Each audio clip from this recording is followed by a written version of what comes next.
Ay, ay, ay, ay, ay, ay. Ayun na pala. Mama! Mama!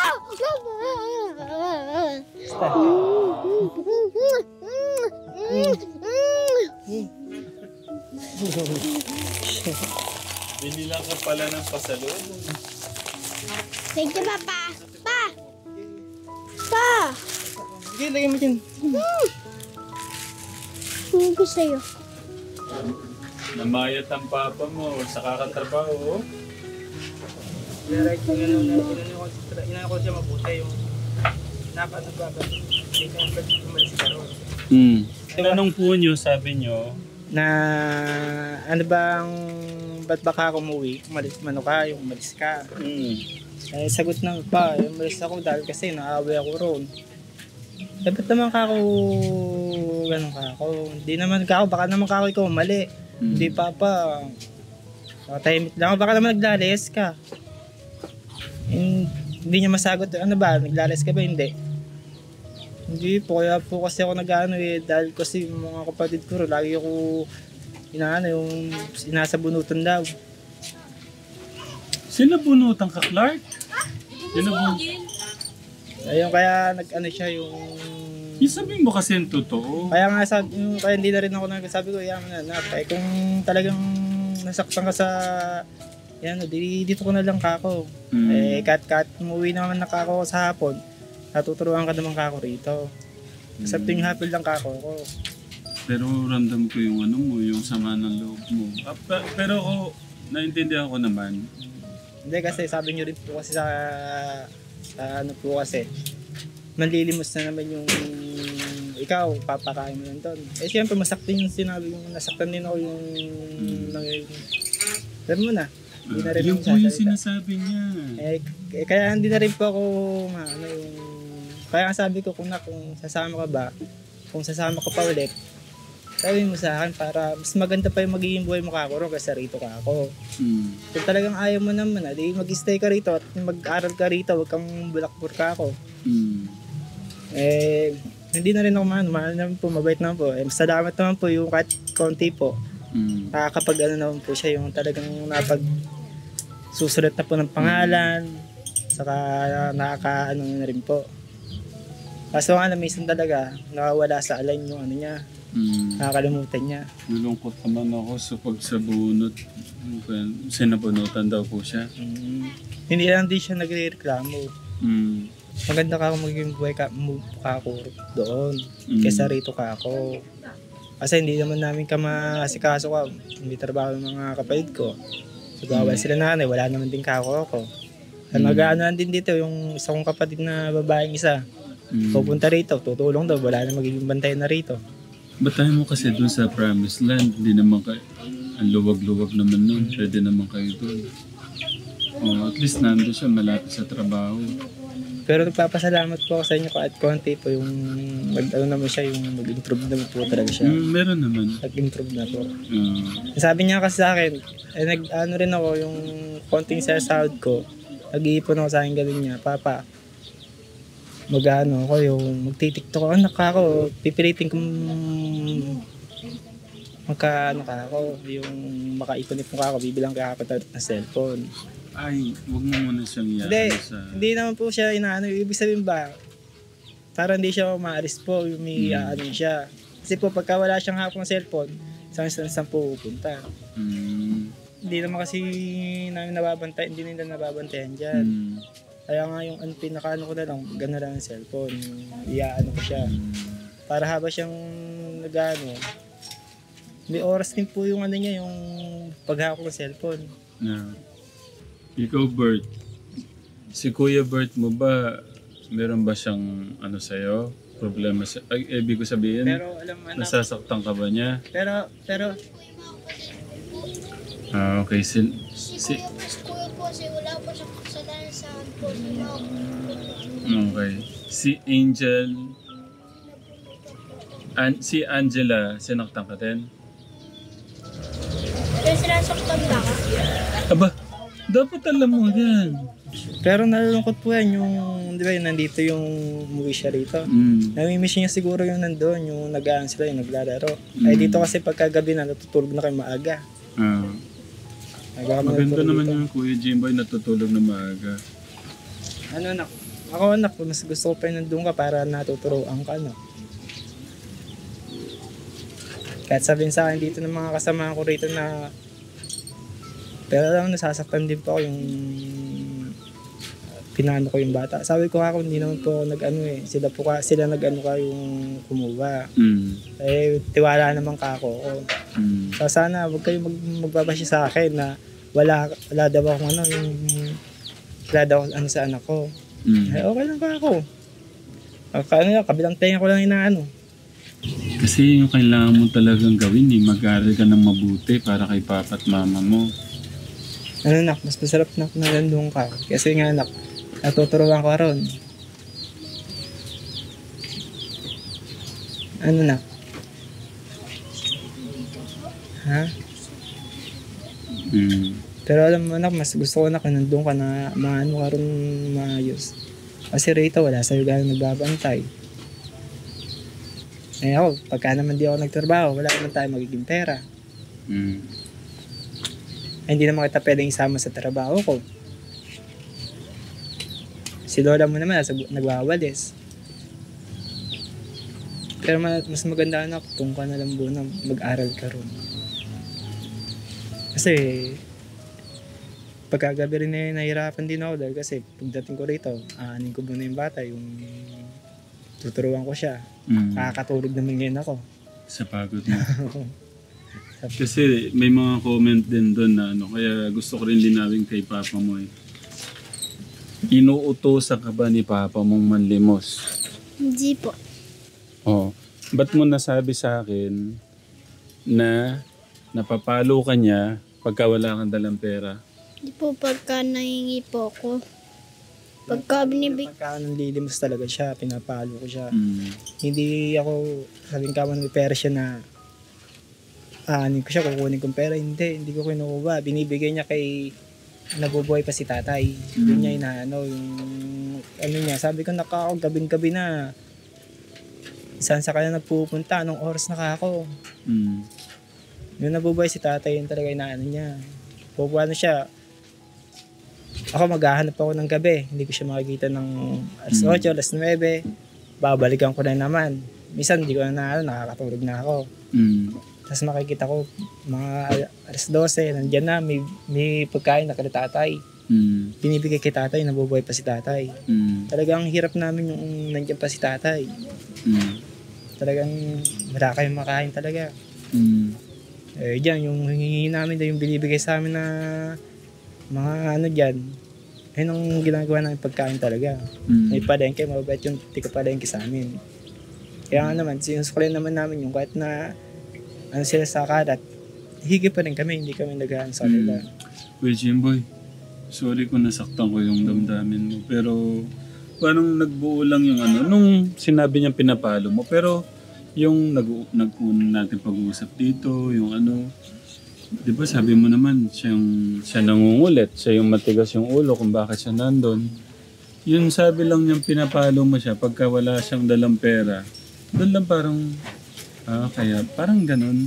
Tanong mo sa kanya kung inaano siya, lagi siya pinapagalitan pagka umaalis siya. So walang katotohanan, hindi ganun eh. Doon yun parang nabuo sa mga ano naman na pag daw wala kang dalang, pag daw wala binibigay niya kay tatay. Ako naman, di na rin pero talaga pinapalo ko talaga siya. Sabi ko na, kung mawala ka ako, saan ka ako itahali ka, ano yung hahanapin. Ngayon sabi nga ng papa mo sa akin, ay lola mo, ang panako to ni Tatay Jimboy ngayon, pagka lumabas pa siya, ibabalik ko sa amin. Kasi mas, hindi, sabi nga ng papa mo, hindi na magbabago yung isip mo. Magbabago pa din po.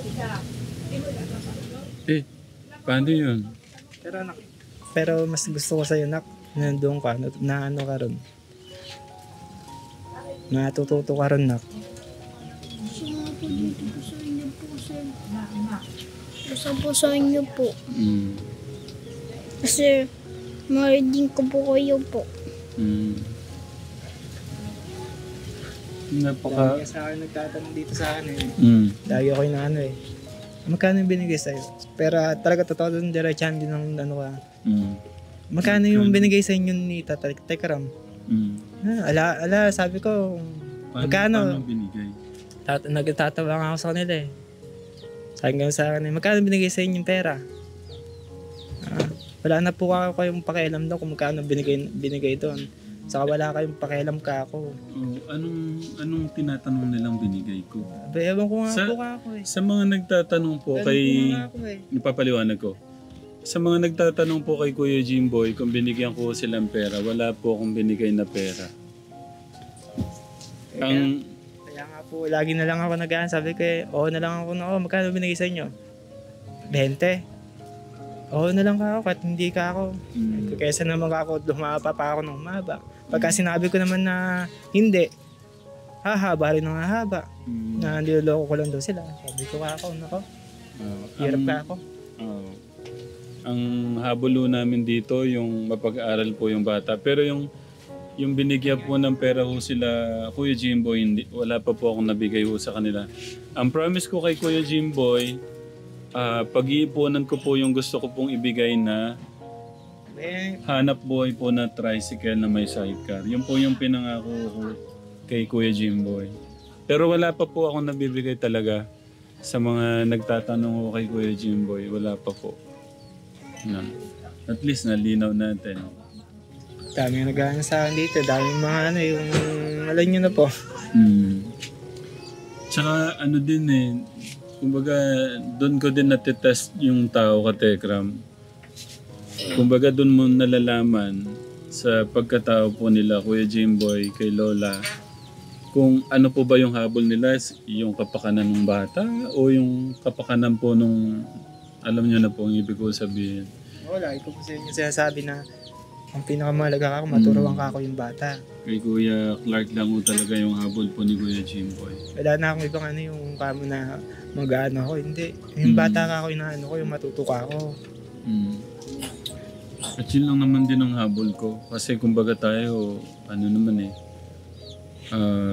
Pero tayo, gusto natin magkaroon ng laban, si Clark. Kaya lagi ko nga inaan sa kanya na ako. Mas maganda ka ako, nandun ka ako. Kaso nga lang, ang sabi niya sa akin, papa ka ako. May maaway sa akin doon. Na, ba't baka ako nakiyay? Si Angel ang nasa isip ko. Kaya nga po nung naalis siya, hindi naman ako ano yun, yung palaway yung bata na hindi po. Para biro ko, ano po siya. Pero yung kamo yung nanakit, hindi po siya nanakit. Sabi ko, nagdamdam siya yung siguro nasaktan siya na hindi naman po sa inyo sila sabi. Sa akin lang po sila sabi na pas na naway po ako ron. Tapos pinapagalitan ako pa daw po mali. Sabi ko, gano'n ka ako. Okay lang ka ako na kayo. Dito ko na lang ka ako muna. May tanong ako, Clark, dito. Pag-isipan mo, pero baka sabihin kasi pinipilit kita na kuhanin kay papa mo. Hindi po yung ako lang din ang nag-aan sa kanya na pinipilit ko rin po kaysa naman po mamalian landas po dito yan. Kasi hindi po namin gano'n na ano yan dito. Kaya nga, lagi ko inanak, mas maganda nandun ka ako. Pag-aaral ka ron. Itong bakasyon, kukuha ko sana sila ng tutor talaga nila eh. Kasi hindi pa bakasyon next month. Doon may tututok talaga sa kanilang teacher. Ako, nung kami talagang dalawa lang ako lang ang nagtuturo sa kanya, okay. Okay naman kahit nga napapalo ko siya eh. Kaso nung siyempre mag-mission na tayo, naiwan-iwan ko na siya. Parang, kasi ayaw ko namang sama-sama sa mission. Wala siyang matututunan. Ano, pag-isipan mo. Ano? Mga ilang linggo. Pag-isipan ko muna. Pero, siyempre, pagka nandun, focus. Kakain, sabi ko ang trabaho lang nila doon. Kakain, matutulog, mag-aaral. Yun lang. Walang ibang gagawin. Mag-aaral talaga. O focus sa pag-aaral. Pag yan pala na, mag-ano ka ba na? Mag-ano ka ba na mga ilang linggo, mga isang linggo? Kung ano ka, Pag-isipan mo. Kasi anak, mas maganda nandun ka.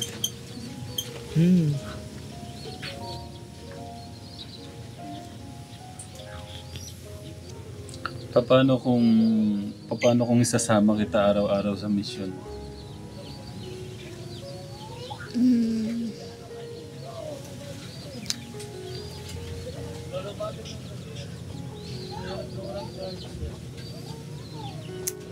Hindi ka na mag-aaral, sasama kita sa mission. Gusto pa din po mag-aaral. Oo. Ang galing ah. Talagang pag-aaral na. Okay, good job. Oo, tingnan mo. Pagbubuti ko po pag-aaral ko po. Para sa pamilya ko po. Ganyan nga, mag-aaral ka para sa pamilya mo. Para mabuti po sila po. Para mabuti po. Naano ako dun, natunaw ako dun. Para hindi po palagi sasama sa inyo po kasi mag-aaral na po mabuti po para sa inyo po din po. Okay. Para sasama niyo lang po si kuya po. Lagi-lagi lang po. Yun nga, yung promise ko, Katekram, yung magiging hanap buhay ni Kuya Jimboy. Hindi ko pa alam. Yung mga gastusin. Hindi naman po nag-ano rin. Hindi, alam ko Mahalaga naman sa akin po talaga. makakapagintay. Ang maano lang yung bata, yung matuto talaga. Hindi, yung sa akin naman makakapaghintay. At saka may trabaho ka pa naman. Kaya kumbaga hindi naman sa arts yan. Kumbaga sa akin kasi pag pinramis ko, gagawin ko siya kahit late. Kasi alam ko maintindihan mo yung mga mission natin, mga nauna, mga ganun. Kumbaga tuloy-tuloy naman siya, hindi naman anak mo masarap din, marami kang kalaro kung gusto mo meron. Hindi ako talaga po, Papa. Sige na. Ang gusto ko po kasi, gusto ko po mag-aaral po mabuti. Ayaw mo kaya tatay Tekram talaga. Gusto ko po dito po. Para sa inyo po. Para mapagawa na yung bahay niyo po kasi sabi niyo po, di ba, gagawa ng pagka nagkakapera ka, gagawa ka ng bahay. Tutulungin din kita. Para sa Pero mas pamilya. maganda anak, alam mo anak, mag-focus ka ba sa pag-aaral? Ano? Yung mga kapatid ko lang yung hindi ko sila maano po. Kasi, May tampo ka ba sa kanila? di ba si Angel kasi, May tampo ka nga ron. May tampo ka. kasi yung nagpunta po doon, sinabunutan daw po. Sinabunutan ako. Sabi ko, Uy Angel, huwag mo ako sa bunutan. Hindi ko nakatahimik ako dito eh. Sinasabunutan po ako. Pero ayaw mo try pumunta ron. Mas masarap na kung nandun ka nakapag-aaral ka ron. Gusto ko po sa inyo po kasi yung kapatid ko po si Angel po eh. Po eh. Hindi ko naman po siya po. Tsaka nakadahimik po ako. Lahit po talaga. Pero Masaya naman ako doon. pero sa ano man din, buti nga nag-ano po talaga, napopokus kayo na pinuntahan niyo po talaga yung anak pa ulit eh. Ang tema, mahal na mahal ka nila, pinupuntahan ka pa talaga nila. Ang sa akin sana hindi ko muna siya dadaanan. Kumbaga, paghatid ko kay Lola, sabi ko, tawag lang mo kayo sa amin. Tsaka doon sa video, may mga naman si Lola Luz, si Lola Mio, 2 kamay ka daw tatanggapin doon. Basta gusto mong bumalik. Pero nakakatuwa lang ngayon, gustong gusto ko yan, yung sinasabi mong pagbubutihan mo, pero mas gusto mo dito. Mas gusto ko naman yung kasama mo yung papa at mama mo.